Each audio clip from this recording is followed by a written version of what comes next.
Everyone, welcome to my Bong Petuk series.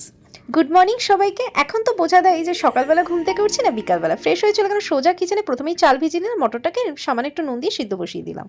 R as usual আমার juice খেয়ে নিলাম।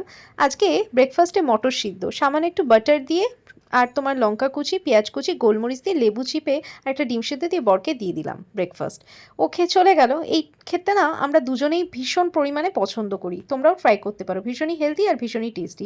তারপরে একটু বৃষ্টি দেখে নিচ্ছিলাম। আমার তো বৃষ্টি ওয়েদার ভীষণই ফেভারিট, তবে আর ভাল লাগছে না, একঘেয়ে হচ্ছে না, একদমই ভাল লাগছে না। আজকে বড় আবদার করেছে শেখাবে বিরিয়ানি, তো তারই সব প্রিপারেশন করতে কিচেনে চলে গেলাম। ডিম সিদ্ধ করে নিলাম, এখানে পেঁয়াজ কেটে নিলাম, এখানে গরম দুধের মধ্যে স্যাফরন ভিজিয়ে নিলাম। এবার তেল গরম করে তোমার আমার কাছে মিডিয়াম সাইজে আলু ছিল, গোটা গোটাই রেখেছি, নুন হলুদ দিয়ে ভেজে নিলাম। আর এখানে ডিমটাকেও হালকা করে ভেজে নিলাম। এরপরে যেটা মেন হার্ডওয়ার্কের কাছেই বেরিস্তা বানানো, হাত ব্যথা ডান, বেরিস্তাও তোমার ডান। এবার চিকেনটাকে ম্যারিনেট করব। এখানে আদা রসুন কাঁচা লঙ্কার পেস্ট দিয়ে দিলাম, টক দই আর বাড়িতে বানানো তোমার হচ্ছে বিরিয়ানি মশলা, রেড চিলি পাউডার, হলুদ, ঘি আর বেরিস্তা দিয়ে ভালো করে মাখিয়ে রাখলাম 15 থেকে 20 মিনিট, যেহেতু চিকেন কারির পিস ছিল আমার কাছে। এরপরে মাটির হাঁড়িতে ওই ভেজে রাখা মানে যেটার মধ্যে পেঁয়াজ ভেজেছিলাম সেই তেল আর একটু ঘি অ্যাড করে গরম করে নিলাম। আর পেঁয়াজটাকে ভেজে ম্যারিনেট করা চিকেনটা দিয়ে পরিমাণ মতো নুন দিয়ে খুব ভালো করে কষিয়ে নিলাম। কষানো হয়ে গেলে এর মধ্যে ভেজে রাখা আলুগুলো অ্যাড করে গরম জল দিয়ে দিলাম।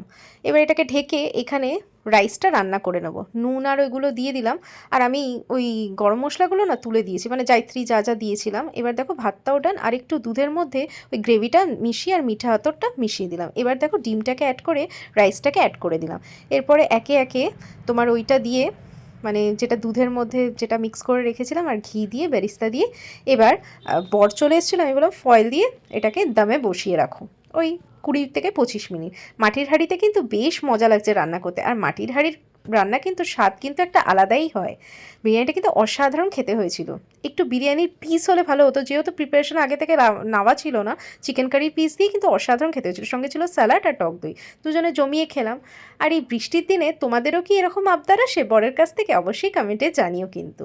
এরপরে চলে গেছিলাম একটু শপে, নিয়ার শপেই কিছু কেনাকাটি করার জিনিস ছিল, সেগুলো করে আবার চলে এলাম বাড়িতে। কফি বানালাম, সন্ধে হয়ে গেছিলো মানে বিকালবেলা।